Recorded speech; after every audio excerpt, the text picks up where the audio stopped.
Welcome to episode 7 of The Lucky Life of a number. TV Addict. Yes, my lucky number. I'm Sasha, and I have my friend here. Notorious FPG. And we're here to give you this past week in TV. Just a quick reminder before we get into anything, you can find us on iTunes, Google Play, SoundCloud, and then on YouTube. If you subscribe, you'll never miss an episode, and it'll send you a notification. So let's start this week off with... I would call it reality TV, but I think we should just call it ratchet. I know. Well, I guess they try to be so above board and try to be so pinky in the air, but it's not. Oh my God. So the housewives, they still in Hawaii. Yes. Bravo really opened up the budget this year. They listen. Or maybe it was just a lot packed into them 3 days they allowed them because... Oh my God. Before I forget. It was just on the blogs that freaking Todd said Portia slept with Apollo. Girl. Before he went to jail. Well, I sent you the link on Twitter. Andy looks like... They must have filmed the reunion this weekend. Mm-hmm. Andy looked like he was dragged over the hot coals, the cold coals. He was crying. He looked haggard. So it came out about Todd saying that Apollo and Portia slept together before he went to prison. Was that like his going away party or something? I don't know, but that reunion is going to be a hot fire mess. I can't wait till that comes. We might have to have a 2-part special for that. However, I don't know. I just don't believe it because I feel like he's just coming out about it now because Portia and what's her name are beefing. Why would you hold that when you and Phaedra were beefing? You could have said it. Exactly. And now you snitching on your boy. Yeah. And I don't know. I agree. They could, like I said last week, I think people say go for the jugular, and whether it's true or not, if it hurts you the most, that's what it's going to become the reality because this is what I'm going to say. And who's going to back it up? Who has the video? Who got the receipts to say this didn't happen? So, I don't know. And I'm sure Apollo would say anything if they give him 2 seconds of any more airtime. He would say... Just put money in his commissary and he'll probably say... He'll be like, yeah, I slept with... what was the person's name? I slept with Todd. Look, what was the person's name? Yeah, I slept with... I did that. So on to Miss Sheree. How did you feel about what went down with her and Bob? Honestly, what I had the problem with more so was that the week or 2 before they did the flashback of when Kenya was going through the issues with Matt. Right. And Sheree said, well, you provoke him, so you deserve it or whatever. You provoke him. And she's saying, I can't believe you said that as a victim of domestic violence yourself. And Sheree said, whoever put their hands on me? She said, that dude you were dating jumped on your ass. Right. And I mean, other people have too. And no, that never happened to me. And I was more upset at that she's trying to say, like, I'm better than you because I never been in a domestic... Or whatever her message was, it came across like she was bashing Kenya for being a victim. Mm-hmm. We could bash Kenya for a lot of things. I bet, you in the right place for that because I am the anti-Kenya fan club. But yeah, she could have owned up to it then. You didn't even have to say who. You could have just said... Yes, I was in a domestic violence relationship, and I recognize where you are not in the sense of you aren't being hit. You are being maybe bullied. Maybe you're being, intimidated, but you're not being hit on a regular basis or choked. And there is a difference. She could have handled maybe it differently. Maybe that's what she was trying to say, but her outright denial, and then in the car, you admit that Bob choked you and hit you, and then Bob's response to it. Now, people have different reactions to it. I was taking it because some people said that they thought he was joking, like, and then or something. I was like, that's a weird joke. I thought he was saying it in a manner like when Charlamagne says it and says, if a guy hits you and you're still with him, he ain't hit you hard enough. Right. I thought he was saying it in that manner like, well, apparently I ain't choke you hard enough because you're sitting here next to me and we're still, Yeah. So what did you think? Did you find it funny? I didn't find it funny. It didn't make me laugh. It made me cringe because, yes, I thought he wasn't taking it seriously as to what she was feeling in that moment, and the memory it evoked of her bringing it up. Like, she obviously was hurt by it, and she obviously was still holding on to it. What I am also a person who is awkward in certain social situations, so certain things will get a laugh from me when I probably shouldn't. So in that respect, I pitied with Bob, and I like had a eye to eye moment, like, I see you, bruh, because people have said things, and I'll be like, ooh, get the boo-boo face, but I don't know, should I be really sad? Should I not be giggling? So I'm awkward in that situation too. So I understood him in that respect, but he should have recognized that she was in a moment of pain, and it shouldn't have been laughing. Now, if you go back to your hotel room and kiki all through every room to yourself, but on the camera, it came off really bad. The laugh about it or whatever, I don't know. It was just, first of all, my issue with the interaction was that him not acknowledging it. Yeah.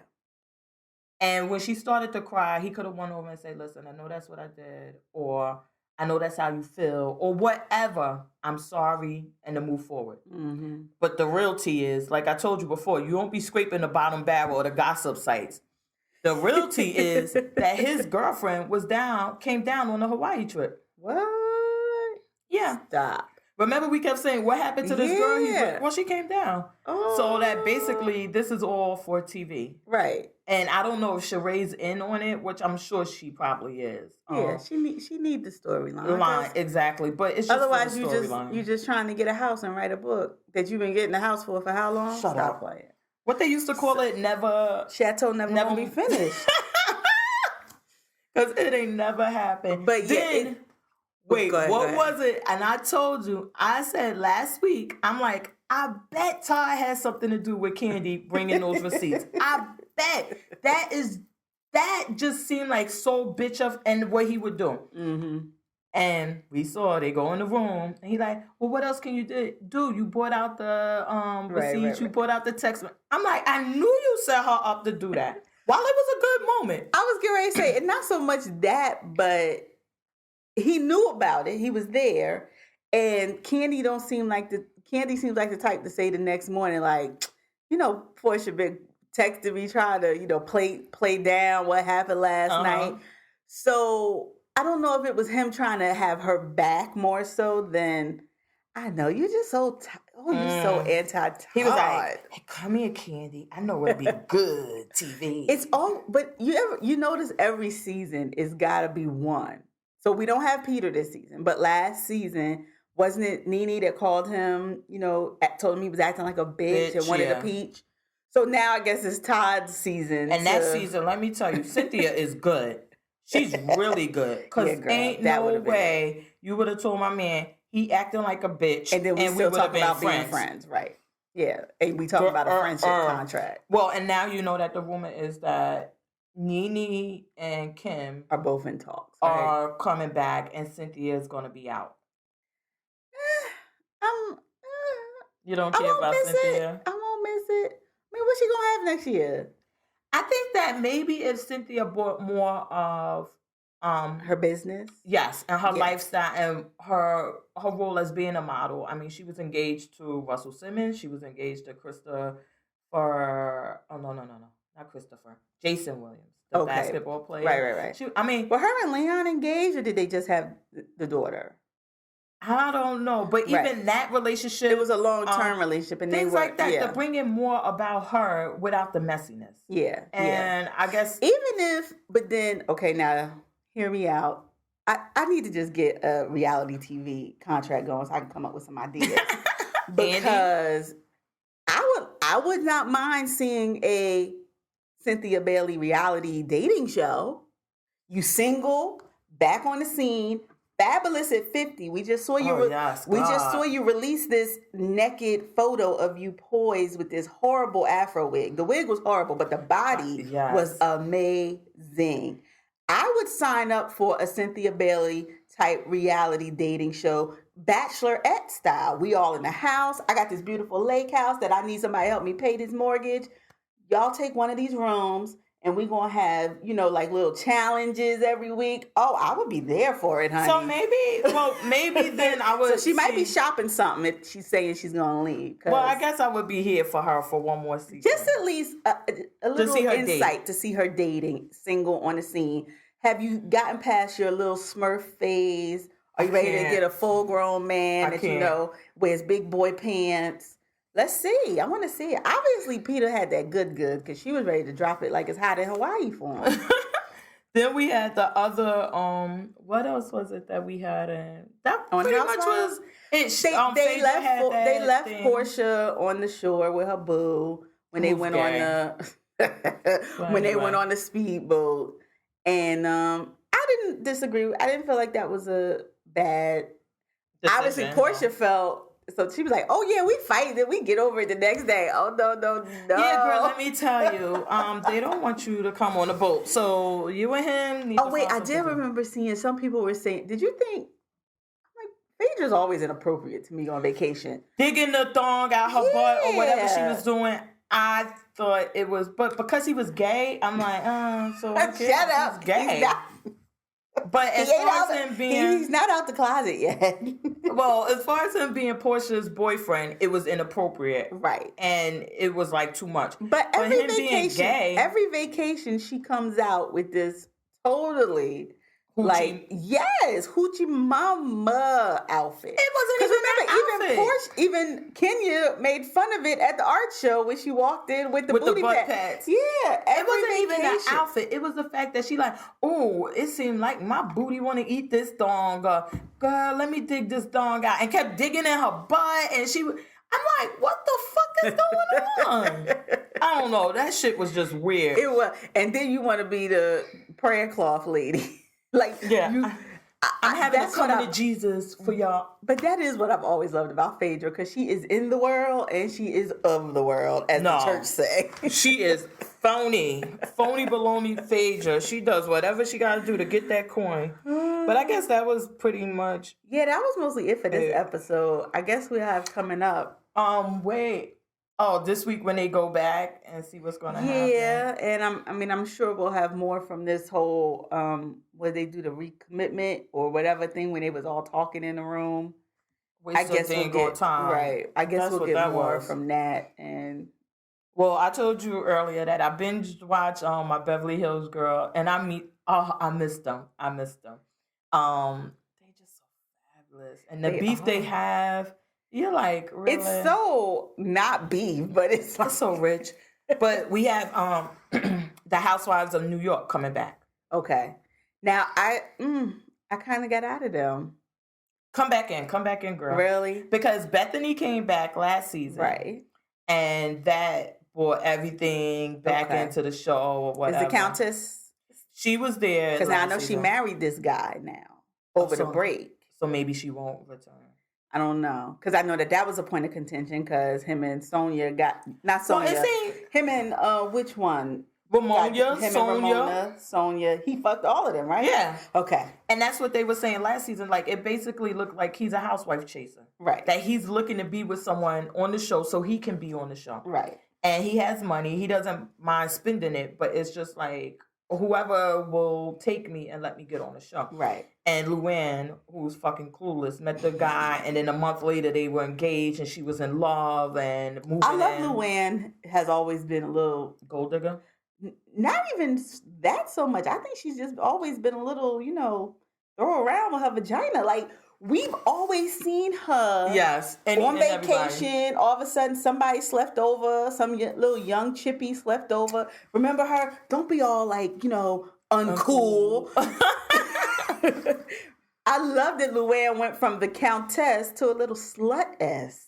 I think she was always sluttish. If you ever watch, they do a little thing and it's called Before They Were Housewives, and they do her part and her story. Like her whole family, they were really poor, or she moved to Italy or somewhere and was modeling, and then got on TV, and she didn't even know Italian. She had to learn or whatever, and then she met the Count, and within, let's say, maybe a month, if it was that. They were married. They were getting married. And But I everything. mean, if you want to spin your vagina, you spin Hey, it to spend a it title. wisely. Spin it to a title of a countess. Exactly. That you are now divorced and you will forever be known as. Like, you can put that on my headstone, Countess.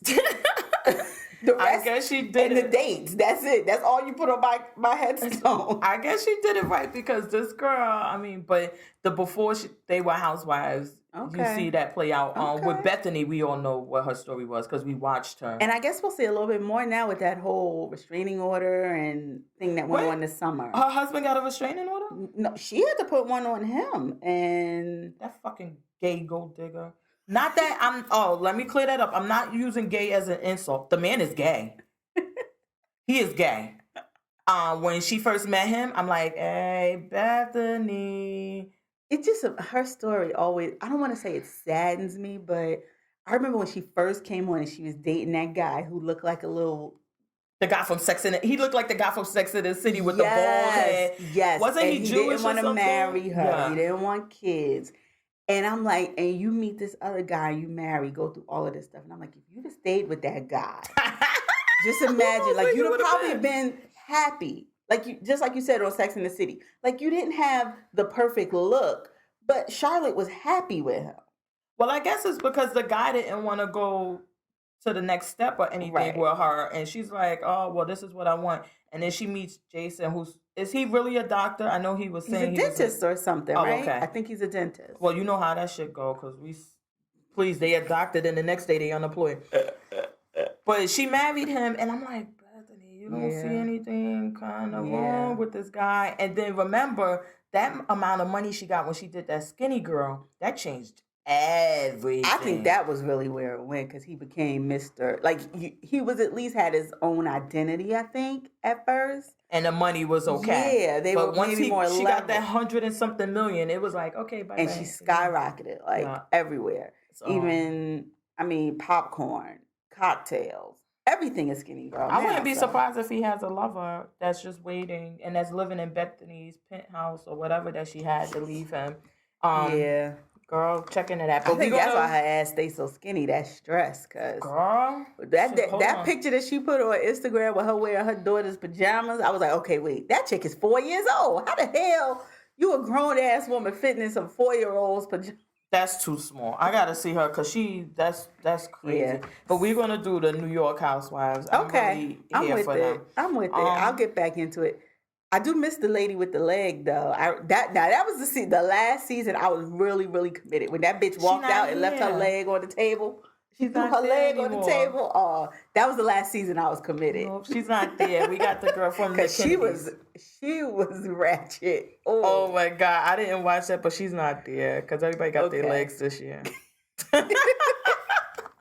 All right, so let's get to the ratchet love and hip hop. I tell you, I come in just on the parts that I want to see. I love that because I didn't sit through nothing else but Rashida and Carly Red at the restaurant. So then you didn't see when the girl met up with Carly Red to show her these videos? No, I just saw the aftermath. They wouldn't let us see. Well, that's what I was going to say. The difference in the quality of the receipts that were being brought because you met up with this girl, saw this allegedly, but then there was no proof to show Rashida. It was just your word that you saw this. But why couldn't they turn it? I'm sorry, they're filming and they couldn't put a camera towards the thing and show. It wasn't supposed to be them having. Fake. It wasn't supposed to be them having sex. It was pictures of Kirk with the baby. But show us. Right. And then the guy said he had pictures of Kirk and the baby. Show us. It seems so fake. Yeah. It just, I'm like, maybe I know that's the storyline. Maybe it's clearance issues. Maybe like the girl wouldn't sign off on the baby being showed or something. Blur out his face. Okay.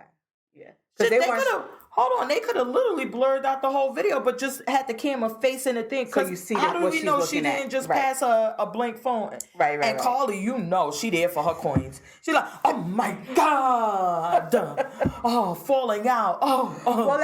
Well, when she showed up to the with Rashida, she had on her general mustard jacket. With I said, she looked like she really thinks she going to war. Girl, I just can't with that. Oh my God. Then the other thing, what else was? I'm here for Tommy. I just like her crazy ass. I just do. I don't She know going why. to jail? I don't know. Did she fight that lady that was sitting there trying to talk to her? That's her mother. That was her mother. But didn't she say something real crazy to her? Call her out her name or something? Oh yeah, she did. But that was her mother. That's cool. And her mother was like... Her mother looked the same freaking age. Yeah. Well, she said, Tommy says, my mother never took care of me. I was in group homes. I was in jail. I was on the street. My mother didn't take care of me. So, that preserves you. Because if you don't have to take care of your children... and you're not running crazy behind them and stressing about them. I guess so, because she looked good. I was like, these are two women of the same age. Girl, all you got to do is be a deadbeat mom and you'll be well preserved. But she was like... taken. I love what she told her. She was like, because Tommy always had that thing she does with her face and growl it up. She was like, I don't care, you make them ugly ass faces. I was like, get her, Mom, get her. But, oh my God, that one, I'm here for Tommy. But did they fight? No. Okay. They all stepped in. Because they were coming to blows. It was like a hold me back. Okay. Yeah, she was mad. But I don't know. And I know you love that storyline. And I find everything about that storyline so freaking fake. But see, I find all of the storylines fake. So it's just like, to me, this is the most interesting of the fake. The fake? Yeah, because I'm like, again, I'm still trying to wrap my head around the let's get knocked up and bring another person into the world for the storyline. So I'm just trying to see how real they're going to try to play this as being, not planned. I gotta see, because I just don't believe. I believe that Kurt and Rashida know the girl, they know the guy, and they're like, okay, or they all got together saying, hey, we're gonna bring y'all on the show. Let's figure out a way. Okay, that was the other thing I think I missed, or either it's coming up this week. Was the guy that Mimi was talking to? This is not the guy that's the father. So I thought he was in. Father. He's the boyfriend. He was in jail. He's out already. Yes. Okay. All right.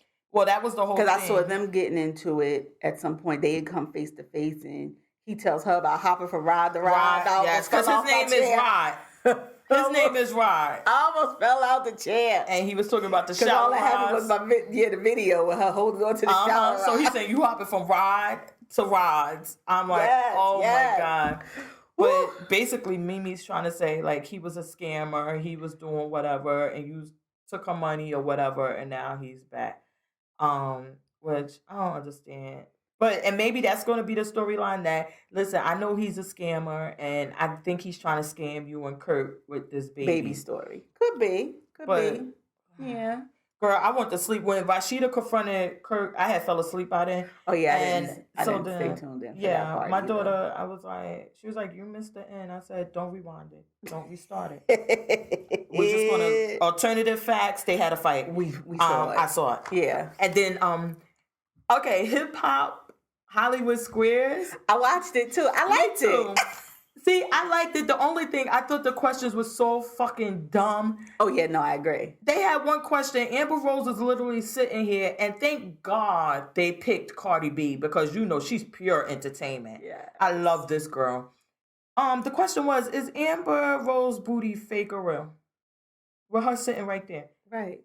And so Cardi, she did spin it and did a good job. She was like, I don't know, stand up, Amber. Let me see that booty. And she was like, I used to dance with her at the strip club or whatever. So that ass all real. I seen it before.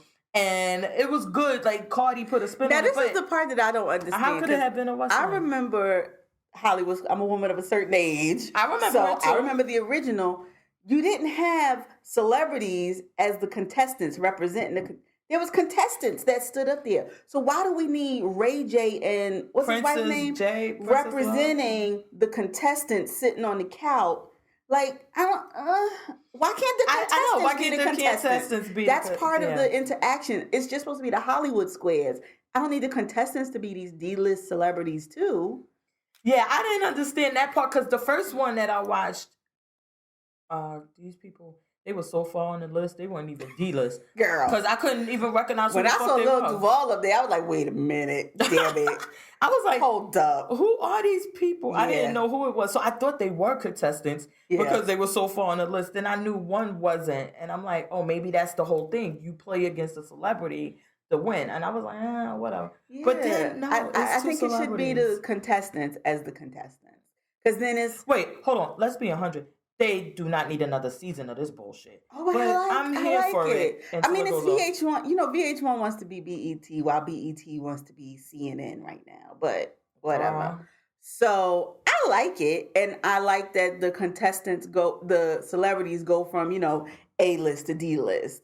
Because you got Ice Cube. This is his baby, apparently. This is show, yeah. So I like that he was in the middle with like a nice little chair. And then you got like the girl from Girls Trip, Tiffany Haddish, all the way at the bottom in the corner. Well, she was on the one I watched, she was on top and Bobby Brown was in the middle. The King's chair, okay. Yes, okay. And I live for some Bobby Brown fuckery. I like that it goes from, hey, I know these people, to who the hell is that?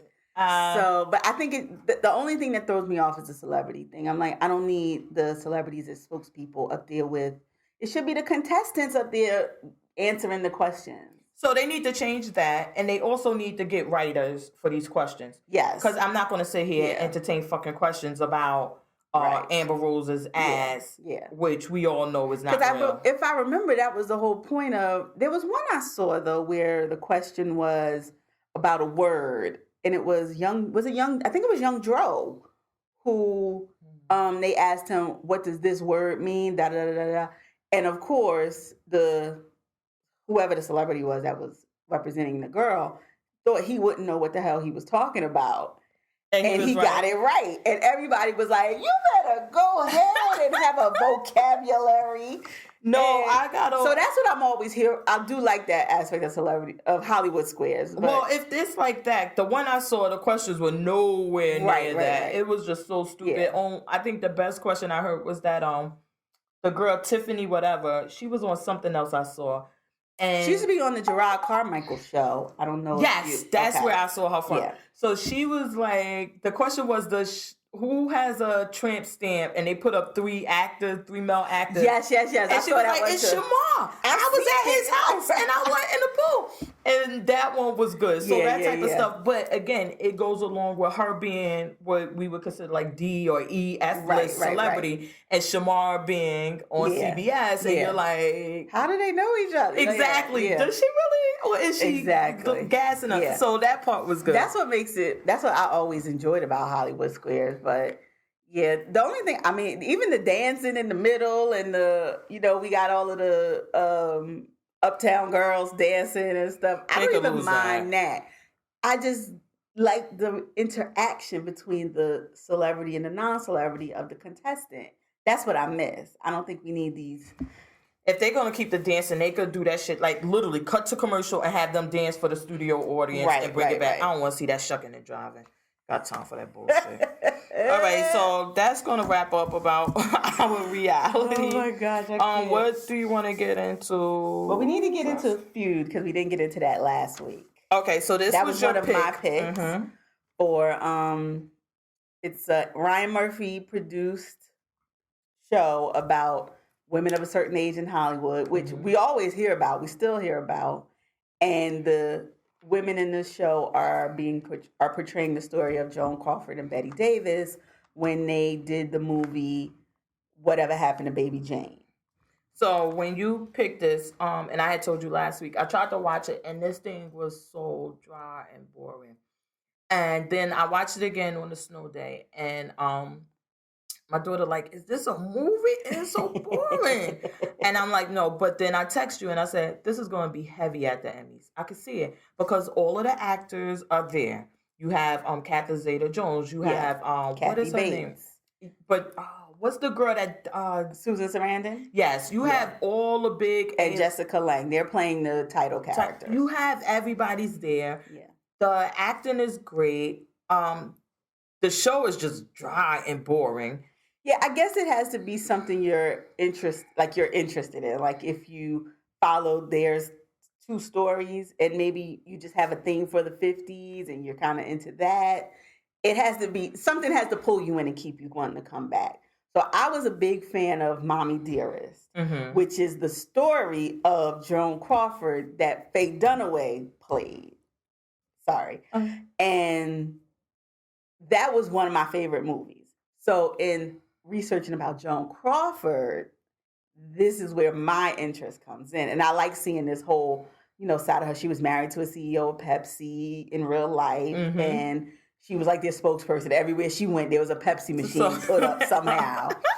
And as we talked about, RuPaul's Drag Race always has. I was about, see, now how you going to step on my I was going to go into the thing about Betty Davis with the makeup. Like, that's where that came from. A lot of people didn't know that was her own idea. I was about to say, because I text you and I told you about this. Yeah. About, because that's the part that's bringing me in, is about the RuPaul. Do you watch RuPaul Drag Race? I haven't watched in a couple seasons now. So that's why I watch it faithfully. Yeah. I'm here for the girls. Yes, God. Yes. But I text her and I said, you know what? The scene where she does her makeup herself, and it's this crazy makeup that she comes up with this white powdered face and everything. Mm-hmm. I said, oh my God, because you know how many times I've seen this on RuPaul's Drag Race. Right. I say, this is where this comes from. That's really what pulled me into it, to see why are these queens so fascinated with this.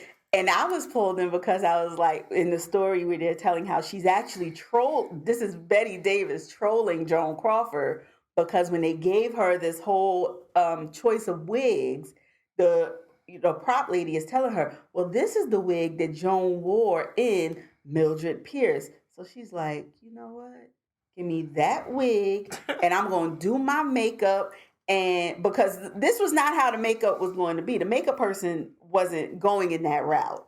This was her in the trailer trolling the shit out of Joan Crawford. Oh, and I was like, I am here for the shade between these two women who I love. Most people don't know about Betty Davis, but most people know Betty Davis' eyes. They'd be like, oh, I love that song.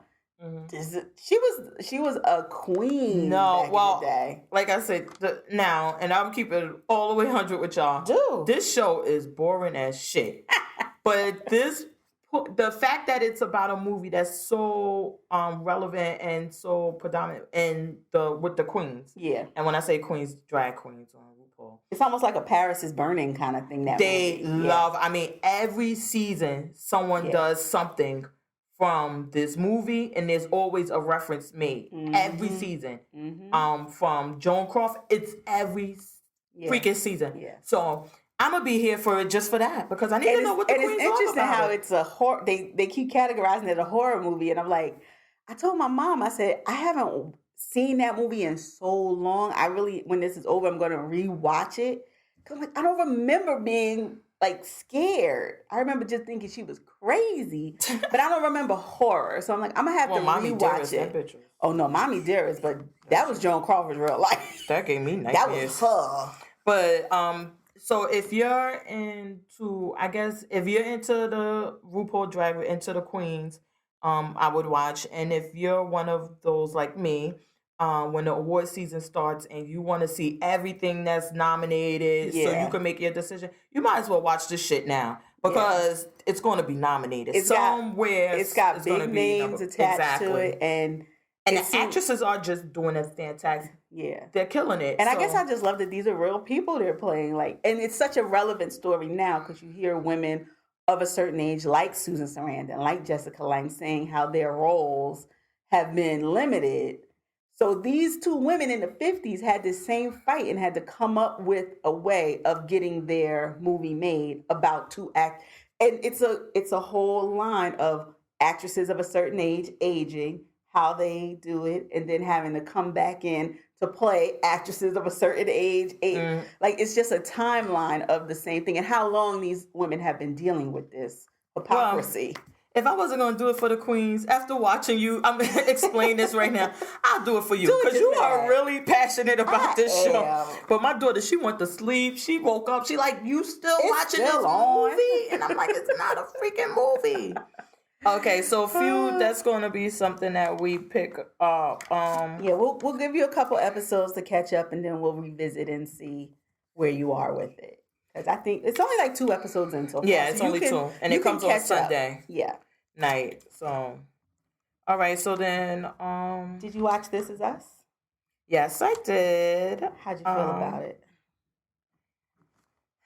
It was It was. I mean, it was okay. We learned what, about the dad Yeah. and how they met, which I thought Yes. was fascinating. I mean, well, because I don't think it was fascinating, but it was so many twists to get to that point. Right. Because I'm like, oh, she was the blind date that the guy, and then, oh no, he was the They blind. kept making you were think, like, that, right. and then you like, wait, when the fuck did these people meet? Right. For me, the most shocking part was Randall saying like, I want to adopt a baby, and you're like, yeah. And his wife is like, but actually, I guess this may be the perfect time because maybe he wasn't at home as much with the two girls. So if he's going to be either working from home, establishing his own thing, or, just taking some time before he starts looking again, hell yeah, I'd be like all in it because then that's all you, boo. So you can have that. So I guess that is the thing because, and then, not to jump too far off and then we'll come back. Right. But on Blackish, we saw that storyline.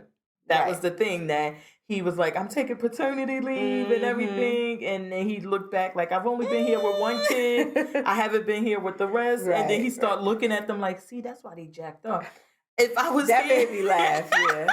Well, he was like, Zoe's so cool. That's because I was with her. The other ones I wasn't here. Bo ruined these other ones. But so I guess that's what, maybe it is the perfect time. Was there anything else in that episode? I mean, there was, a little ranting. I saw a couple articles on Twitter and Facebook about people felt it was a letdown. Like, I don't know, maybe I guess the show is you're so used to being, an emotional wreck the next day that you didn't get that in this episode. I guess, honestly, they could have ended the season with the father dying.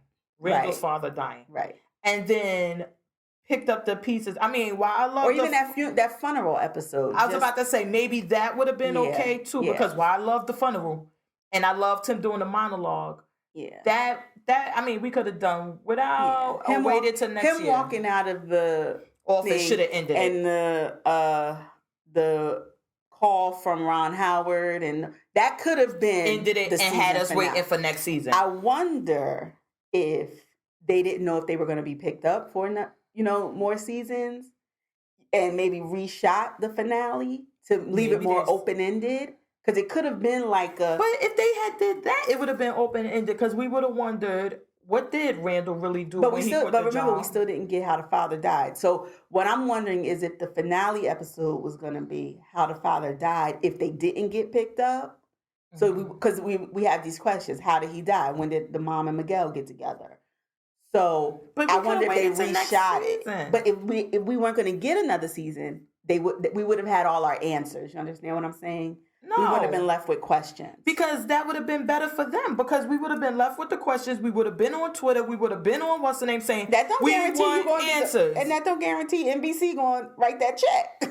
Shitting me. And that's another Tell that to Nashville, who's on CMT struggling. Well, I never got into that. But for This Is Us, it's been a critic favorite since the first episode, number one. Number two, this one is another show that if you're into the awards and things like that, you need to watch it because it's going to be heavily nominated. Yeah. Yeah, I'm pretty sure if NBC didn't cut that check, it probably somebody would have been on their ass. Like I said, I'm just wondering if they kind of wanted to not give you how the father died because they weren't, because they wanted to save it for more seasons because they've already been renewed for 2 more. It's not even going to be season. So we got season 3. Those renewals have happened prior to this, so they could have said, "Hey, listen, we already got. If based on your theory, let's cut this shit out." Yeah. Because this episode, they could have. The last episode would have kept me waiting for next season. And then maybe too, I did like the whole. We see the parents as having been so perfect, even though the last couple episodes they were showing you the rifts in the marriage, but. You're thinking like, oh, he's sleeping on the couch. He's going to stay with Miguel. Oh, it's a wrap. And then he gives us his speech and he tells her, this is not the end of our love story. And you're just like, okay, they're good. We love them. Even though Mandy Moore is still not my favorite. She's okay. I don't love her. But Jack is the one. Jack is what keeps you coming back. The father. It's like. I just think that even all season long, we've been seeing that they weren't this perfect couple. and that they had problems, but the way they handled the problems. Right. Now, the kids' perception is that they were perfect. Right. We never saw any issues. Yeah. And we see how they deal with it. I just don't think this last episode was necessary. Yeah. At all. No, I can agree with you there that it was maybe a filler episode because he just needed a finale, but they didn't have to do it. It could have been the opener to season 2. You could have kept it in the can and let it be the opener to season 2. Yeah, that just wasn't. Yeah. It just didn't do it for me.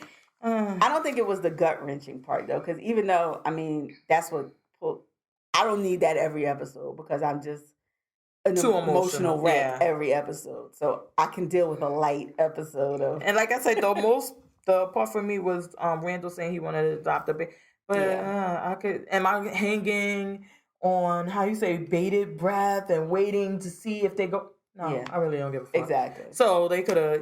I don't know. It could have been better. I think a lot of people felt the same way, that it wasn't a necessary episode. So what else do we have? I guess let's talk about your pick for comedy, since we mentioned Blackish. So I was about to say Blackish again.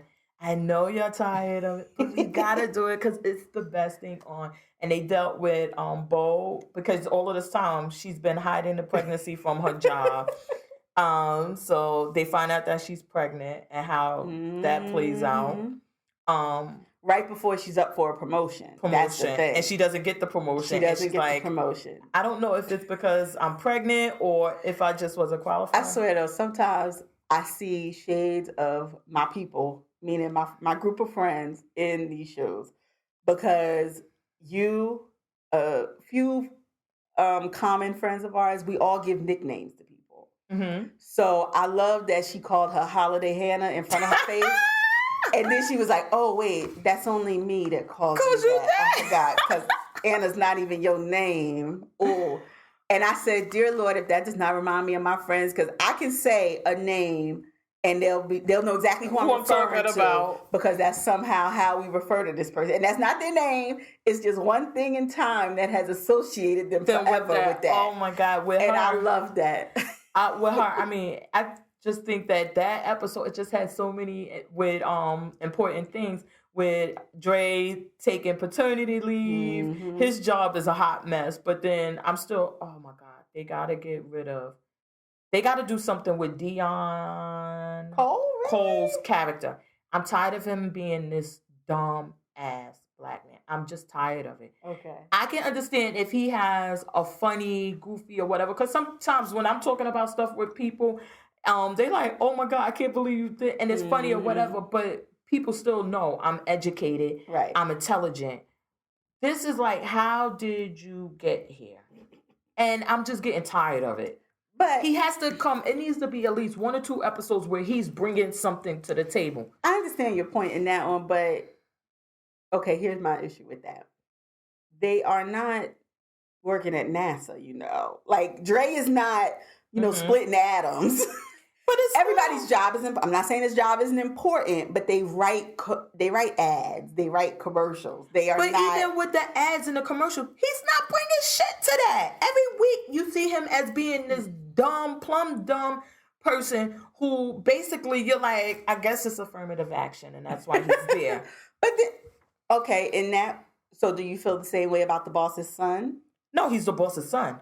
Okay, but if I'm here for affirmative action, he's here for nepotism, and we're on the same level. He brings nothing to the commentary about their job. But on the Blackish, it's clear he's the boss's son, and that's why he's here. Because even this week, maybe we should explore why, if Dion have an episode about affirmative action. I'm not saying he's there for affirmative action, but it needs to be more. I'm just like, okay, it's grating on your nerves. Even this time on this episode, we saw the boss and the son said, "Oh yeah, when you came and got me off the couch and told me I'm going to work with you." At least it's there and it's clear that he does have some idea and he brings some things. He's not dumb like Dion Cole's character is being dumb. Dion Cole character is literally like, how did you get up the stairs here? And it's just going too far. I want them to do something more. Even if they had an ad campaign and it's about something and he just comes out with something. He's adding nothing every week. but jokes that make him look like he's too stupid to function. I don't know, and I'm just getting tired of it. So on the comparison, I think maybe, like I told you before, him and I don't know the other young actor's name that comes in once in a while with the coffee and stuff. Yes, the black guy. But remember the episode where Dre was very upset that that the ad campaign had no ethnicity to it. And he did one, and they said, "Oh, no wonder we know Dre did this because they're all light skinned." But Deion Cole and the other gentlemen were the ones who brought that to his attention. Remember, because the white people saw no issue with it. They was like, "Oh yeah, okay, they black," and Deion Cole was like, "No, they not black. They high yellow black." Yeah. So maybe he's supposed to be a kind of consciousness of Dre's two sides. Like Dre is the perfect combo of these two. Like. Kind of could be considered a coon and then not the other side. I'm not following you on that because that one, no. Okay. I'm just not following you. It needs to be more. And if it's that he's there to keep Dre grounded, then that relationship needs to be explored and put out there. Like, listen, because he's not Dre's friend from the hood, because we saw that episode. Right. He's not. Who is he? How did he get here? Right. He doesn't know anything about any of the campaigns y'all have going on. I don't know. It just reminds me, what it's taking me back to is, what was Cockroach name on Martin? Cole. Yeah, Cole. When Cole was always a little, but then at some point he just got so dumb. It was like, you can't walk through life this dumb. Right. And it seemed like that's where his character is going. Yeah. Okay. So either kill him off or... I don't have to kill him. He can get a new job. Go somewhere else. I didn't mean literally kill him off. I mean, like, just kill him off the show. Like, get rid of him or make more of him. But this got to stop. I see what you're saying.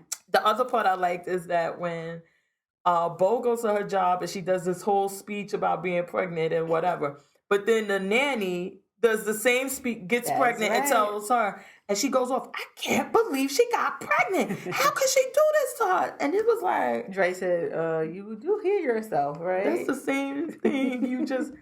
But it was like, I guess it was to bring it up in a funny way, is that how women do it to each other. Yeah, that definitely. You say you want all of these rights and you wanted to be treated fairly, and because you could get pregnant, you shouldn't be discriminated. But then you discriminate against another pregnant woman. Yeah.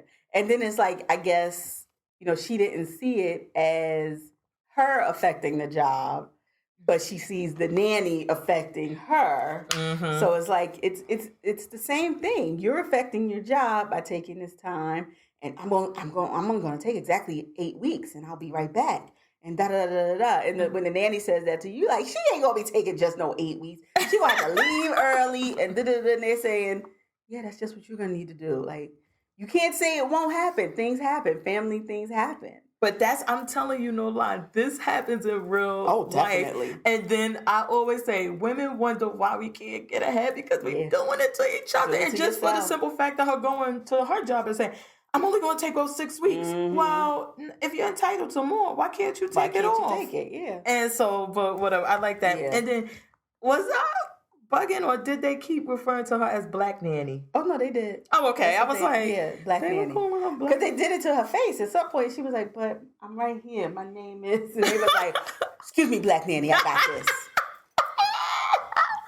That grandmother, oh, my God. When I say I freaking live for her every week, she just gives me life. Yeah. She's like, I know that Black Nanny stole my... What was it that she said? iPod? She stole her iShuffle, some shit that don't even make no more. I was like, really, Grandma?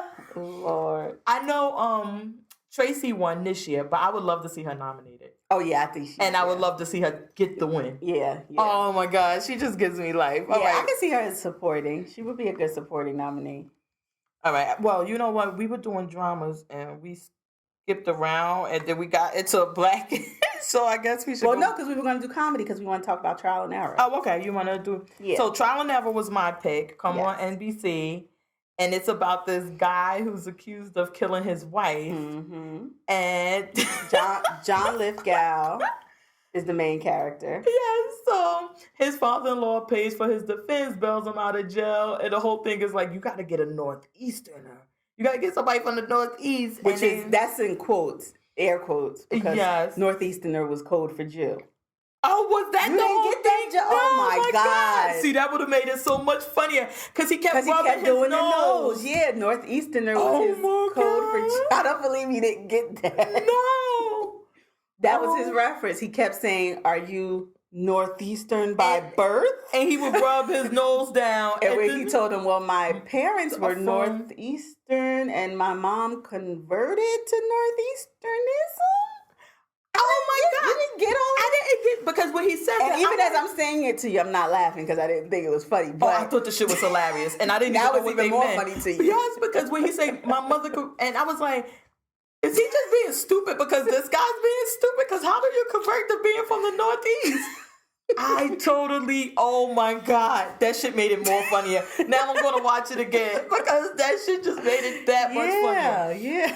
When I said I could not stop laughing, I was telling her before we started recording, I watched the second episode twice because I just could not stop laughing. Yeah. When he was, he roller skates for exercise. And so the guy said, well, when you were roller skating, he said, I roller size. Roller skating is for kids. I was wondering if that was John Lithgow's body, a stunt double, because I was like, damn, he good on the roller skates. When he said, okay, see you later, and he jumps off the curb and he's skating away, I was like, damn, John Lithgow, you kind of spry and old on the roller skates. I thought the shit was hilarious. And then we have Sherry Shepherd. Yes. I don't know how many disorders she got. I lost count. Well, I thought it was funny because when she had the first disorder, and it was like, okay. But then she had another one. And then you're like, oh, okay. Then she had another one. Then she had another one. I said, oh, this bitch is like... I'm like, were they just going through a book of medical issues and like, what else could we give her? Well, they did. Wait, she brings out the book because one of the disorders is when she sees really beautiful things, she passes out. And so she said, it's a real disorder. Look, you can look it up in this book. And they pull up the book. And then she laughs. I'm gonna tell you the part. Yeah, that was the thing I said. Oh, I got that disorder. When something happens, and she said, "Well, when Nana died and fell on the car, she laughs at the most wrong things. She laughs at inappropriate things." I said, "Okay, I got that one." So now I'm diagnosed. I know. Oh my God! But I'm gonna tell you the one that made me laugh was when the guy was like, "Well, what did the man look like?" And she said, "I drew a picture." And she drew the picture, and there was no face. Now I did laugh at that because she has a disorder where she can't recognize faces. And every time he walks in the door, she looks at him like she just met him. But then I like when they were at the whiteboard, and they were making a list. And so he tells her, go erase the board. And she was like, I would like to thank you for this opportunity of giving me. And so he said, okay, you're welcome. Go erase the board. She said, because when I grew up, nobody said I could work in the office. He's like, go erase the board. And she says another thing. He's like, okay, I'll just erase the board because she just don't want to do no damn work. I was cracking. I don't know. I thought the shit was so funny. Parts, but I don't know that I'll be back. And with the oh my God, the investigator who brother cousin. Oh yes. My brother cousin called and said there's new evidence. And then he was testing the theory of suicide and he threw himself into the window. That guy said he really knocked himself out doing that. They asked him they said, how many takes did it take? He said 1, because I knocked myself out the first time. Wait, when they caught John Lithgow's character having sex with the man, because at first you just see them exercising, and he said, there's nothing wrong with that. He was just stretching my glutes. And then y'all see him on top of him kissing. Girl. He said, okay. And he said, well, I'm fluid or tri-fluid, some shit. He said, sometimes my sexual fluid flows to a woman, sometimes it flows to a man. I did laugh at that because I was like, boy, that's not a double entendre. Oh my God. When I say I just could not stop laughing. I might go home and watch that shit again today. Well, now it's going to have a whole new look for you. A whole new spin for you with the Northeastern. I got to see that part because I kept, and I'm like, what does that rubbing of the nose mean? I just did not get it. Oh my God. I got to watch this again. I can't believe you missed that. That's funny. I think this shit is That makes me laugh more than the damn show did. I could not. I just could not. And then when he says, he tells him like, listen, the problem is everybody thinks you're not taking this seriously enough or whatever, and your wife died. He said, oh, I'm taking it seriously. I want my rich back for my roller skate. Yes, He said it was made in Germany. I just could not stop laughing through the whole. I'm sticking with Trial and Error as one of my comedy. Okay. All right. And then I had binged another comedy. It was The Mitch. So basically what happens is that this like slacker girl or whatever, her and her boyfriend, they go to see her sister because her sister married rich. Okay. So they're at the party or whatever, and the feds run down on the sister and her husband. And they arrest them. I think they bail out or whatever, but they flee the country right away. Okay. And leave the kids. Oh. So she's like, oh, I guess I'm stuck with these. At first she left. She was like, hey, whoever wants y'all can have y'all. She took the credit cards, took the money and left. But then she comes back. So it's all about her raising these kids and her being inappropriate. And them being spoiled rich kids and things like that. It was cool. I can't remember. It was cool. Right. And when I say cool, you see my straight face. Like, it was cool. It ain't much must-watch TV or nothing like that, but it was cool. It was okay. But, I don't know. It was something I mean, else. I don't know. I've been leery of introducing my other comedy because I don't know how many people are going to find it funny. I, like with Trial and Error, you find it hilarious. I find Last Man on Earth to be hilarious. Oh, okay. And the engineers say that. Y'all must have the same sense of humor because that's the one where everybody dies. But this season he got a girlfriend. Well, it's a few people who you find out are immune, actually. And he's one of the ones. And then he has friends and he comes into contact. And you find out his brother who was in space comes back. But the brother's not immune. So he ends up, #spoiler, he dies. Oh. But, well, we think he dies. They don't really show you. But I'm telling you, it has January Jones is in it, playing totally different from Mad Men. Oh, okay. I was about to say, because I keep getting the two confused. Jessica and January. No, January is the one that was on Mad Men. Kristen Wiig has now made an appearance. And I think it is just the fucking funniest. And it's maybe in the second season now, so you'd have to do some binging. But I'll let you know when it ends so you can binge it and try to catch up to season 3. And it's on Fox, right? It's on Fox. And because they were nominated. And it's one of those funky, like, it comes on a Sunday. So sometimes if it's a sport thing, you won't get it. Because it's been a few weeks that we haven't had it. And then it's been back the last couple of weeks, new episodes. So, but, oh my gosh. When I tell you, I laugh every I gotta watch this. So when it ends, if you want to binge it, I'm gonna watch it now. If you're watching it now, then I'm binging now. Enjoy. Kids, if you want to prepared to go in the dog cage again because I gotta. If you want to, binge it and catch up, I think it's worth it. And it's only half hour, so it's one of those quick. If you watch it on Hulu, I don't even think it's 15 minutes with no commercials. So you get through it real quick. I'm gonna watch that one because they both on Fox, so they probably come on the same day. I know, Mitch, like I said, it was cool. It was something to do, and you don't have to think about it. But I must see. I remember on Last Man on Earth, one thing that really happened me this season was he did something. They were pranking each other, and the guy shaved one of his eyebrows off. So he shaved the other one off to match, and his wife was like, I can't with you. I don't know what your expressions are. So she made him fake eyebrows and put them on his face. She said, okay, now I know what kind of emotion you're trying to express. Oh my God. I was in tears. And now he's walking around with these fucking like terry cloth, like thick ass, look like fake eyebrows that sit off from his face. Like they're not even like flush to his face. I gotta see it because the engineer Craig G, he's cracking up. So maybe y'all two should have talked about that. That show. I'm telling you, because it must be. I kind of envy you, and I might want to go back and rewatch it from season 1 because it's just so good. I gotta watch it. I better be cracking up. That's your comedy. If you said we'd be lacking, we only give you Blackish. So there you go. Well, I watched dipping our feet in the other pools. I watched The Middle this week too. Okay. It wasn't all of that. I like the Goldbergs more in The Middle. Me too. Because I like the flashbacks and the kid's voice. Even, I don't know if he's in puberty, if he's 85 years old. I don't know, because the voice changes every freaking episode. I think it's on Tuesday nights that ABC has this whole family thing, and it's like Modern Family.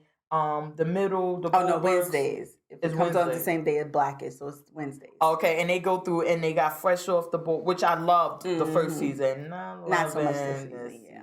Yeah. How many Asian? I mean, come on, we fucking got it already. But while I was watching The Middle, and I was watching something else on ABC. Oh my God! Let me make sure I write this down. Commercial. I saw this fucking commercial. Oh my God! For Imaginary Mary.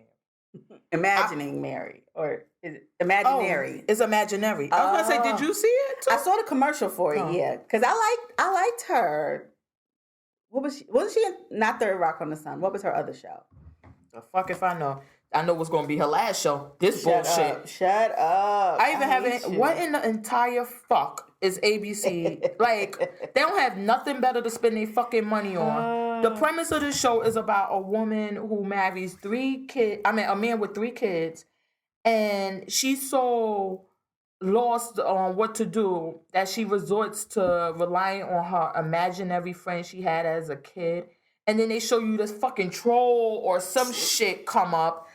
I'm like, what the fuck? Dharma and Greg. That was the show. I don't know if you ever watched that. That shit went off like in 1999. Jenna Elfman. That was the show. That's why this bitch been out of work. Because why would you so that's why she took it. She's like, I ain't been working. Yeah. What the fuck? Yeah, I don't know what it's trying to say. Please don't waste your time watching this shit. I don't know what it's trying to say. And then it reminded me of, which is a total ripoff of, is it Tia Mowry or Tamara? One of the sister girls. Okay. They had a show on Nickelodeon, and it was called like Instant Mom. And the whole premise was that she marries this man with kids already, so she has to become a mother to these kids right away, and she doesn't, But she doesn't have this imaginary friend. No, nobody has a fucking imaginary friend when they're married with kids. Okay, now wait a minute. Nobody. No. But I don't know if you ever saw the movie Drop Dead Fred. That's one of my fucking favorite movies. Oh yeah, with the crazy guy with the red hair. Guy with his imaginary friend keeps fucking up his life. But I don't get this. It wouldn't work as a TV show to me. They need to cancel this shit before it even starts. I don't fucking got time. These shows are good for one episode and they just like, okay, we done. What was that show? Oh my God, it was recently. CBS canceled them after one. Oh my God, and we got to get into this show on CBS All Access, The Good Fight. They saying it's really good. It got renewed already. See, I never watched The Good Wife. Isn't it like a spinoff? Oh yeah, you never watched The Good Wife? Oh my God. CBS is, I don't know. I just don't. Let me tell you. I'm going to tell you this secret, and we got to keep it between me and you. Okay, I won't tell nobody. Nobody. Every so often, I enjoy a little Hawaii 5-0. Oh, shut your pie hole. Every so often, I can like even now, I watched the first season because I loved him when he had that vampire show. Midnight. Oh God, I can't remember the name. But that's where I fell in love with the guy who plays the main character. Oh, he's on my favorite movie with J-Lo. Oh no, fuck that shit. When she gets pregnant? I know what you're talking about, but no, that's not it. Every so often. And then I do watch Blue Bloods. Alex O'Loughlin. What was the show he was in? That was a vampire show. Oh no, and Blue Bloods. I can't stand that shit either. Yeah, every so often. I know I feel Moonlight. bad. That was the name of it. He played Mick St. John. He was a vampire cop. Oh no, but I still watch every so often. So I'm CBS. I'm still here for y'all, and I'm like one of y'all only watchers who's under 60. If she forces me, I will. But no, I would never force these things on anyone. Well, no, I'm saying if you recommend something that's on that channel, I will try to find my way to it. But the only thing my TV may reject it and be like, no, we don't turn to this. I was about to say The Good Fight isn't on CBS. It's on CBS All Access, like the app or something. It don't even have an air time on CBS? No, they just put up all the episodes on CBS All Access and you just binge them out. Oh, I know a show on CBS that you should have watched, Zoo. You didn't watch Zoo? I watched the first season, and then I'm going to tell you what turned me off, because you may not know this about me, America, but I have a fear of rats. And Me that too. fucking rat episode, Oh, I said, girl. oh, hell no, I ain't watching this shit no more. That shit gave me When nightmares. that man put his head up through the damn elevator shaft and all them fucking rats was coming, I said, nope, turn off, done, Oh, no. never turning back. I was done. Let me tell you, I watched it, and that episode literally gave me fucking nightmares. It gave me nightmares, but I was here for Zoo. Zoo is a really, really good show. Girl. A really good show. So let's get into our comics. Did you watch Walking Dead? Yes. Okay, what'd you think of this episode? Oh no, we didn't. Were we doing dramas or we were doing? I don't know. We did our comedies. We just did our comedies, and we did. Oh, I was about to say we all over the place. I got you. But I did watch Walking Dead. The part that stood out the most to me and that I remember is freaking Morgan killing that guy and the way he killed him. I mean, it was like he deserved it.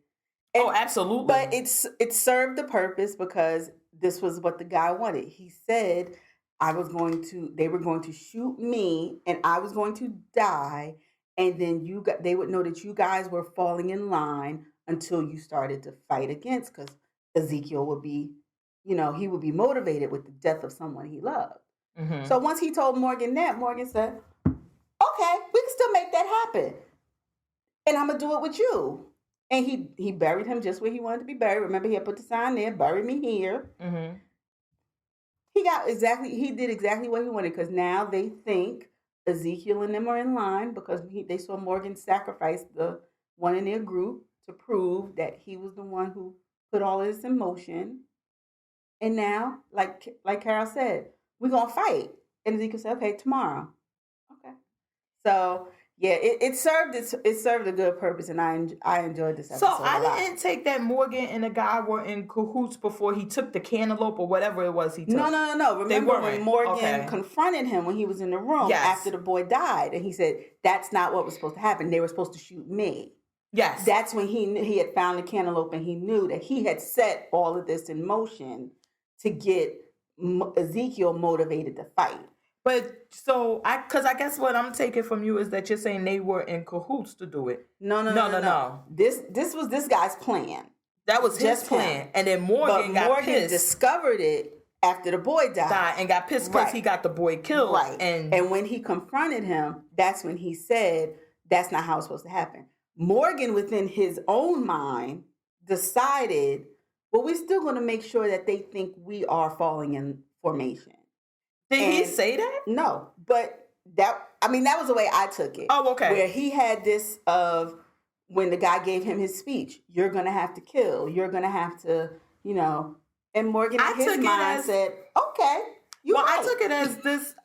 So I guess that's why I was asking you, like, did he say that? Because did I miss that? No, he never said that. No, I took it as Morgan was so pissed that you got this young boy killed. And Morgan is definitely against killing people, this and that. Right. But you set all of this up and got this fucking young boy killed over this bullshit you trying to do to start a war to have other people killed. Right. So he just shows, like, he kills him right then and there in front, and the way he kills him. Right. It's not like he shoots him in the head or bash him with the stick really quick. I mean, he literally beats this man to death. Yeah, and then chokes him out.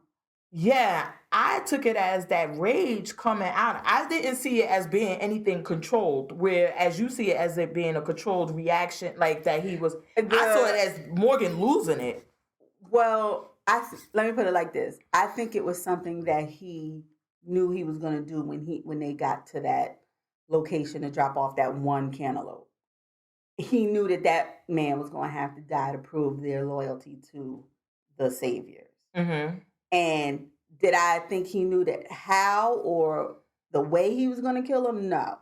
But I think when that man admitted to him that this was his plan, it just so happened that they shot the boy instead of him, and this was his whole plan, yeah, I think he had made up in his mind, you're going to be the one to die, to make sure that they think we're going. Because just them bringing the cantaloupe wasn't going to make them think y'all were in formation.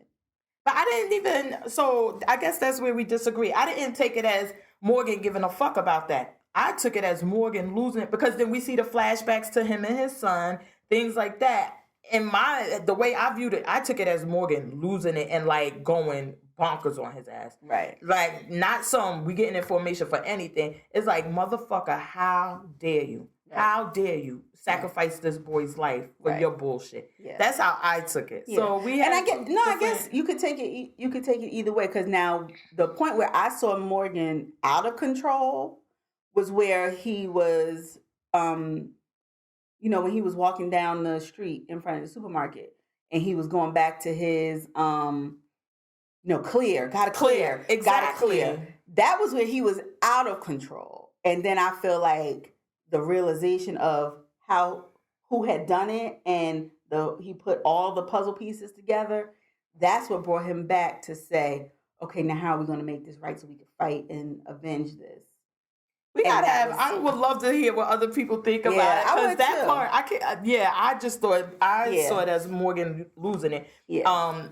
As we predicted, or I have a girl, Cal, she ready. She like, oh yeah, motherfuckers, I'm here. I done cleared the front. All the walkers are gone. Yeah. Y'all ready? But I think she definitely was ready when he told her that what had happened with what's the name, Abraham and all of that. Yeah. But she's like, yeah, we predicted that she was going to be ready. Because I don't think that little boy, the boy dying wouldn't have bothered her. She wouldn't have gave her a good God. Morgan, Carol, like, yo, mother lovers die every day, B. Like, what we gonna do with his brother? Should we kill him too, just to get him out the way? But she's ready for war, so we see her saying like, "I'm going back. We teaming up, and we getting ready for war." And she gives Morgan the house, and so he doesn't run. And you remember that King Ezekiel, whatever, that he's really fond of Carol, so maybe she's gonna be the link to get him. Oh, Ezekiel's ready now.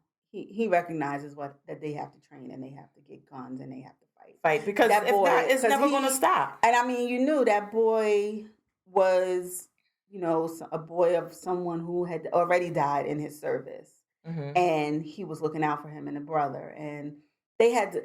I had a feeling, whenever they talk to somebody too damn much, and like when Ezekiel was talking to him, and he was like, "Oh, he's so young to be a father," and da da da. I was like, "Damn, which one of them is it going to be, the little brother or the big brother? One of them going to have to go."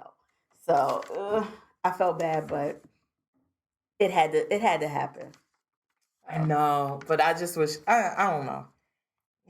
Yeah, it'll be. But it seemed like I was getting tired of the pussy shit though, cause I'm like, y'all meet up with them. Every time y'all meet up with them, they take your fucking guns. They take your shit, and y'all just how much longer are we gonna keep this up? Mm-hmm. But I think how many episodes do we have left? I want to say 2, 3.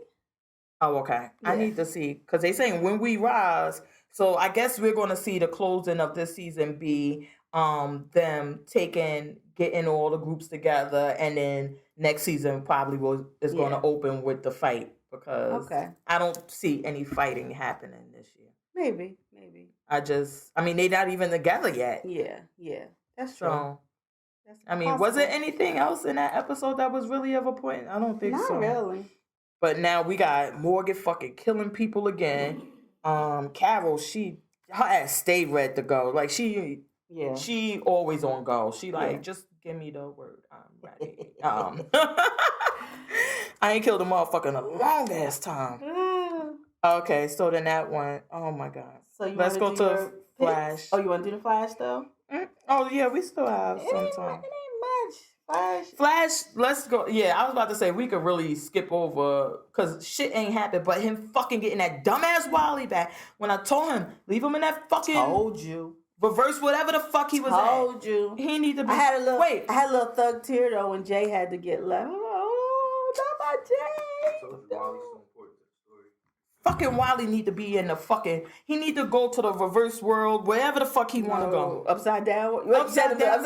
Oh, like Stranger Things. Yeah, send his ass there. He'll be really fast. He can save everybody. Fuck out of here. We had to get Wally back. Wait, and it's gonna be. But So they broke up. Well, they didn't break up, but they broke the engagement. I'm so happy with that. But whatever. I remember that Craig was saying something about somebody having a baby, and in this episode we see the girl and she's holding the baby when he goes backward, forward, whatever the fuck that's called, where he went. Wait, who was holding the baby? I don't remember. The girl from the lab. Right. Okay. Yeah, Freeze. I can't remember her name now. Killer Frost. Yeah, she was holding the baby. Whose baby? I think that was just them showing Barry what would have happened if her husband had lived. Because that was her husband, remember, that walked through. So I think that was kind of that would have been their future if he had lived. Oh. I didn't remember all these people being thrown into the Speed Force though. So everybody I was like, damn, everybody in the Speed Force. Everybody there but me and you. What the fuck? I was like, Speed Force kind of popping. Oh my God. Especially the guy that's why I'm thinking these were just people that they wanted Barry to see. Because when we saw the guy from DC Legends of Tomorrow, also Frost, right? Or with the Freeze Ray, Mr. Freeze. He wasn't thrown into the Speed Force. He died on DC Legends of Tomorrow. So I'm like, how the fuck he getting there? So this must have just been people from Barry's. Okay. So he just stuck We just gonna keep getting nobody gonna die? Nobody. Somehow. Well, let me tell you what the fuck I ain't here for on this Flash shit. Aww. Next week they're gonna have a fucking musical episode. The fuck? Okay, well, you know Barry was on Glee, right? So he can really sing. Fuck. And Jesse L. Martin, he can really sing. Yeah, because he's on Rent. So I'm gonna watch. I want to see. I'm not. So you're gonna have to brief us if anything happens. That's I'm thinking it's like a story. Trickster episode too. Like a Supergirl just did a Trickster episode. So the guy that was also on Glee is talking to them saying, well, you know, if you die here, you die there. So I'm thinking it must be some sort of Trickster episode where they get sucked in. And I was so angry when I saw that shit. I'm like, are they serious? But the Buffy musical episode was really good. So I'm here for it. I do not want to see my superheroes fucking singing around and doing the swing dances. Yeah, I'm okay with it. I like it. Oh. I'm sorry. I like it. That just I made like me so it angry. a lot. We're not even. Fuck Flash. Fuck him. No. Don't listen to her. Fuck Flash. Facts. Alternative facts. You want to sing and dance? Fuck you. Okay. You know what we got to talk about before we leave the comic books?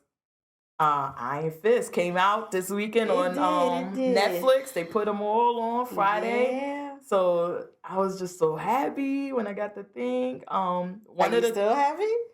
Yeah, you know what? I don't really have an issue with it. Only thing, I know everybody has an issue with him being a white boy. But I think that if he was Asian, it wouldn't be as interesting. Because we know Asian people. All Asian people know karate. And Joe... No, he's white. I'm talking about the real one was like both. Well, in the comic book, he was not straight white boy. Uh-huh.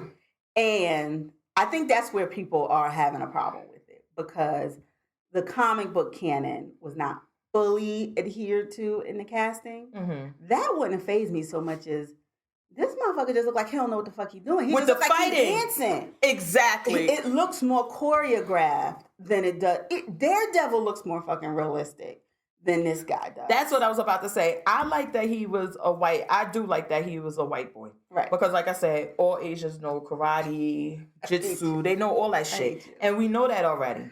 So I thought it was interesting that he was a white boy and had mastered all these things. However, he could have took a fucking karate class. I mean, at this point, they could have got fucking Keanu Reeves to play him, and it would have been more authentic with the fighting. Just like nobody act. Keanu Reeves can't act for shit, but he can do some damn fight scenes, and that would have. Girl, they could have had my 3-year-old son. Give him one karate lesson, and my son would have did better than that. I think it was episode 3 where he walked into the dojo and he tried to take over the episode. I was so fucking mad because I was like, I want Colleen Wing to come out from the back and just fuck you up right here because it just looked so fake, and it looked like an actor. He did not look like the part. He did not look like Danny Rand. That's what I was about to say. Maybe they could have did a better job casting that person. Right. That's really the only issue I have with it because I love the guy playing Meacham, Ward Meacham. Love him. I think it's just really that part of him. Yeah. I like him being. I do. And Yeah. I know that because I was reading. It up and I doesn't was go away looking- from full canon, and he was. Well, they were kind saying of- that most of the Iron Fists were Asian except for one. Right. And that the one, I guess he was, That's the the one that- father was Asian and the mother was a Right. white woman. Right. We don't know his father not Asian on this one because they say that's his father. Right. Who to say that's really his parents? I Right. mean, we could. I Or haven't even watched the mother. The mother looks like she could have been more of a, like they showed her dark hair, dark eyes. She So even maybe looked like she could have been more of. I was about to say I haven't an watched ethnic. all the episodes. Yeah, I'm like- only up to episode 3. So I'm on 6. It's I think. not like with Luke Cage, with Daredevil. I was ready to speed through them. Mhm. I have not become that invested in him yet. Maybe something will happen. I'm really, really, really watching because I just want to see how they're going to get to the Defenders introduction. Well, they So- already. Oh, see, you're only on 3, and I'm Yeah. on 6 because I Yeah. saw the connection. It's with the lady from Daredevil, the old Asian lady, Well, she's the Hand. the Hand. Yeah, Yes. she's from the Hand. But So she's we already the knew connection. that they. Well, I saw that connection, but Okay. I'm still wanting to see how Luke Cage, Jessica Jones, The all girl, of them are gonna- Rosario Dawson. They episode 3. They haven't introduced her Oh, yet. okay, so okay. Well, you need to fucking catch up. I mean, you only got a I'm not dog. in a He rush. can actually go in the dog I'm cage. not in a rush. Like that's the only thing. Oh no, I don't know. I liked it. I found it interesting. Yeah. I wanted to see how the dots connected. But I mean, listen, y'all should have been binging better. I got 15 kids and I got up to episode 6. I went to I the mean- movies. I actually went to a movie this weekend too, so I didn't But- get my binge life right. But I'm about to say you gotta step the shit up. I don't know. I'm not pushed to, and I binged through Marvel so fast in the past that I feel like sometimes I miss things. Mhm. So that's another reason why I'm like, take my time, try to enjoy. 3 episodes is good for this weekend. I'll do another. No, it's 3. not. No, it's Yeah, not. Yeah, I'm lower. You gotta step this shit up. Lower. You should have been at expectations. episode at least 10. 10. Yeah. It came out Hell. Friday night. I have to go to the bathroom at some point. No, you lady. don't. Jesus. You take the iPad or you take your phone and you sit on the toilet and you watch it. Oh Then you my come back to your gosh. TV and you watch. I mean, you gotta be dedicated to this TV addict lifestyle. I'll do better. Okay, Obi-Wan. okay. I'll do better. Don't get sanctioned for not watching. But I like it. Okay. So far. That's my only complaint is the guy with the fight Mm-hmm. scenes. All right, so then let's get into the dramas. I think we both have that pick, American Crime, or was that one of I think we both picked it. Yeah. was that not really good? I mean, it's gonna really open up this. I didn't know was still existed or what was going on with that, with the immigrants coming to work for. So I have a theory. The Uh-huh. first episode, I got a theory. I think the guy who we're following, I think he may be an undercover agent. Really, because he had He so was much so money. adamant Uh-huh. about going to this certain place. He's either undercover agent or I think he may be looking for someone that was already come over, taken something. He's definitely doing that. That So- part. Because he wants to go somewhere that nobody else goes. Right. From right. Mexico. And he was like, "No, that's where I want to." Like if you were just getting here wherever they wanted to drop you, da da da. But he's so adamant about going to this one To spot. North Carolina. Yeah, I'm thinking he's looking for someone, or he's an undercover agent, or maybe an investigator, or some. It's something where he's on the search for someone that's already come this route. Like he's following the route that. Well, they that's took. clear. Yeah, that's not. So That's clear that he's on a search for Yeah. something that because he's like maybe even a family member, or Maybe- son, or a daughter that came that way that could connect the the sex sex crimes. worker, yeah. Because he says, he tells them they like you got to pay us up front. He like okay. What I was shocked about and didn't know was that he paid to get up there. Then once he gets on the farm, they like, oh, you got to Mhm. pay this, you got to pay that, you got to pay that. So you don't get any money until you finish paying all of this. So basically, it's like slavery, and I didn't even. Oh, I mean, yeah. I Yeah. really didn't know, and I guess this is giving me some knowledge about how that aspect Yeah. of the thing works. I was really shocked by that part. Yeah, indentured servitude still exists. Yeah, and I really Mhm. didn't. I mean, I And was it could shocked just by be it. that. Maybe he's some sort of because I'm assuming he's going to end up on this family farm that they're Now, is the family supposed to be like the Walmart family? Is that where they're going with this? I mean, that's the way they make it seem. I don't know if they're on that, supposed to be on that level financially, but because they seem to be having trouble. Mm-hmm. But yeah, it's going to be like they're a farm that produces a lot. Because that's what, and they have say kind of a monopoly. And, yeah, they like, y'all control the market. Y'all have the lowest prices. Y'all have this. Y'all have that. Mm-hmm. And that's the whole thing with Walmart. And remember, I think, and recently they've changed, but that was one of the stigmas that Walmart had, that they would use anything. They would get the stuff from anywhere to make sure they had the lowest prices. Mm-hmm. And that's how they did it, because they have the monopoly. They don't pay their people anything. Yeah. And the family's just billionaires. And they're just like, fuck and that, you can't feed your family. And it shows, I was going to say, and it shows the side of, the workers who have to infiltrate these things, because Regina King's character is barely paid. She can't even pay her cable bill. Mm-hmm. And she's working with these youth that are coming in, and they are, arrested in these situations. Mm-hmm. And I thought that was Regina King. She kills it, whatever she does. Yeah. But I thought that was a really good storyline also, because it goes to show that these people who are faced with this huge responsibility and who's doing this work, they're not making any money. Yeah. So she's going out here literally saving lives, and she's not making a dime.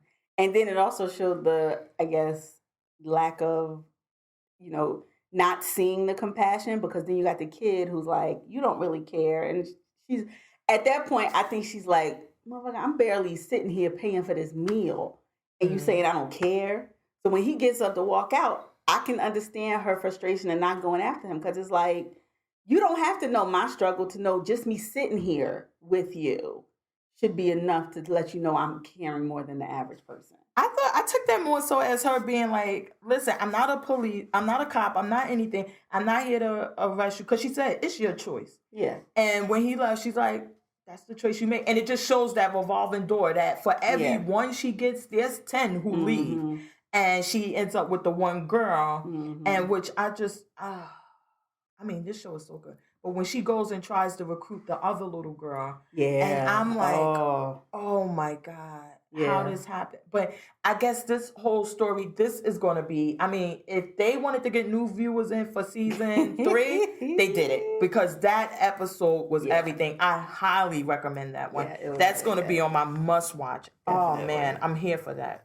It was just really good. It had me all up in my feelings, everything. Our other one that we always have is Billions.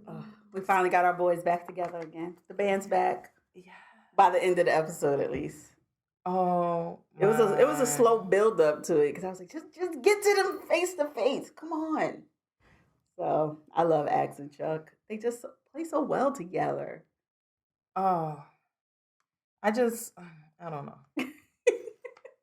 It's like they're a team. It is, yeah. But oh my God. So we see, we had a few things go on that episode. Yeah. And I believe that, now Chuck's father believes that he's crooked, but he's really not. Yeah. I guess he's this was the episode with the card game, right? Was it? Wasn't this the episode where this was the first time Axe was in the card game, and he took the transgender and she played his hand, and wasn't that this episode? Oh shit, did I watch the wrong episode? Oh God. You didn't see that? You didn't see that one? And then she comes back to the office and everybody's cheering for her because she beat the little sawed off one who bought the wife. He bought Chuck's wife to the game. Yeah. So she could read everybody. Yeah, and but she kind of figured, you really brought me here to throw Axe off his game. So Axe's response to that was letting the transgender play his hand. So he was out of it emotionally, you know what I mean? Because the transgender didn't give a fuck about her being there and he being there. So girl, I totally watched the wrong episode. But sounds like an interesting one. I guess I'm going to... All right, so we'll let you catch up. I can't believe... and I wrote notes. I'm like... Well, wait, what's your note say? Let me see. Which one was this? That he was buying an NFL team. Yeah, that was all in this one. That was this one? Yeah, because then when he got the he got the word at the end that the NFL team was out. Well, Axe and his wife set the guy up with the pictures and everything. That was this episode. So how the fuck? Pictures, wait. That when he came out, that Axe met with the guy. Right. But and that then was they the took philanthropy guy. Yeah, and then they have pictures of him, and then Axe, when he meets with his wife, he said that was you that did something to set the guy up to look bad. And she was like, "You're welcome," and this and that. Right, and the show, like, she's down with the bullshit too. I can't remember what exactly she did, but they have the pictures of him leaving with Axe and everything. But that was just to break the story of this guy was he had sway with the NFL. I don't remember if they said he was a fellow owner of a team or not, but he has this big giving thing that he wants them to do. So that's what he was trying to sell Axe on, because he was telling him, nothing makes you feel richer than giving your money away, and him coming out was to give Axe some positive publicity for the NFL consideration. Okay. And then he goes and... Then Axe goes and doesn't give him the money, and that's when he calls him right before he meets with Chuck and says, "Yeah, you're not getting in on the I told NFL. them to let me call you." Yeah. Okay, I was like, yeah. What the fuck? So maybe I'm in the wrong episode with the card game. Was that last week? Maybe I'm in the wrong episode. How about we do this? We're going to get this shit together. We're going to watch Billions. And then we'll recap them on both episodes for this week and that week. Because remember, and then I had... The way I remember that was the same episode, though. That Chuck's wife seems like she's falling for the space program guy. And that she's in... She flirted with him. I think she probably wants to bone him. I don't know about falling for. I don't know. I got to watch. So let's just...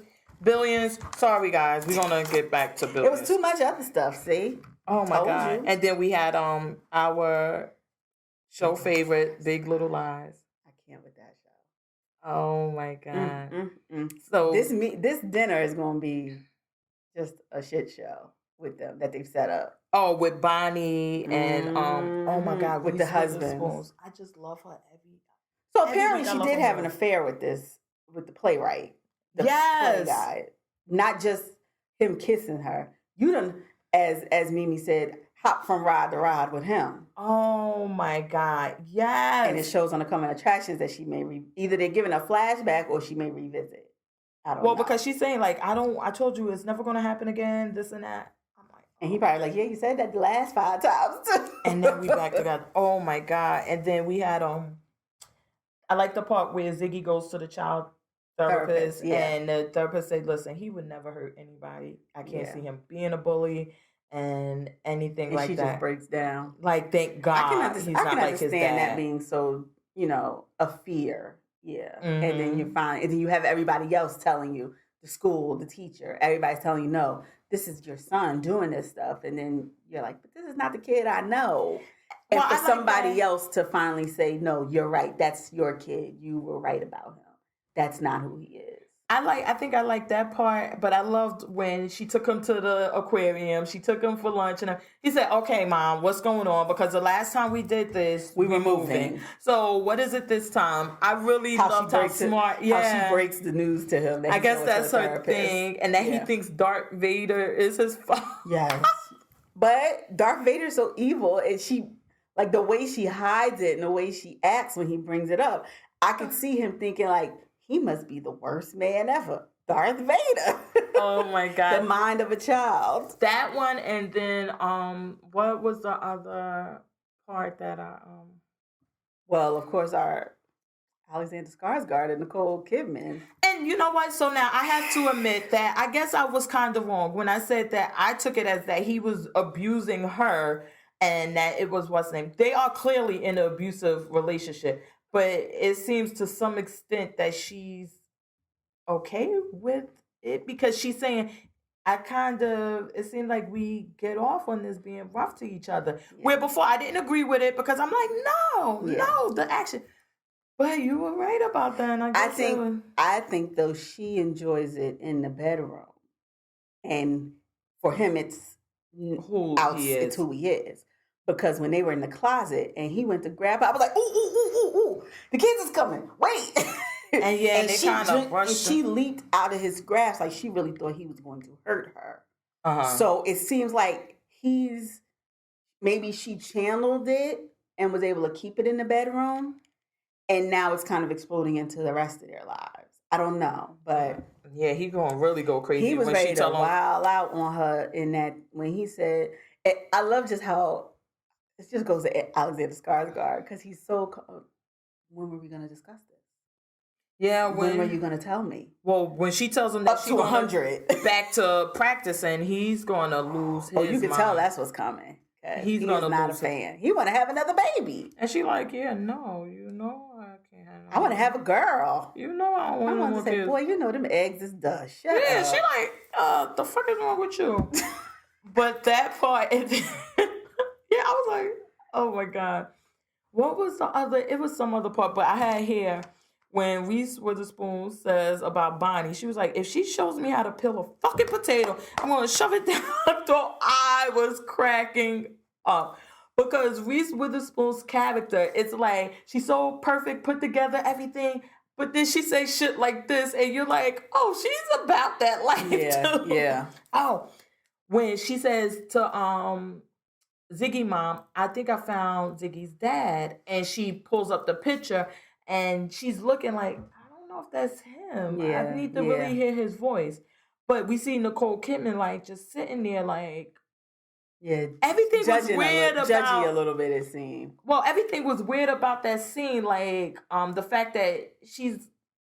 I don't know. It seemed like this event was so had such an impact on her life that she remembers every single detail, and for her to say, not to remember his I face. really don't know if that's him. And then saying, well, if I hear his voice, maybe I would. And then for Nicole, the way Nicole Kidman is sitting back and looking like, yeah.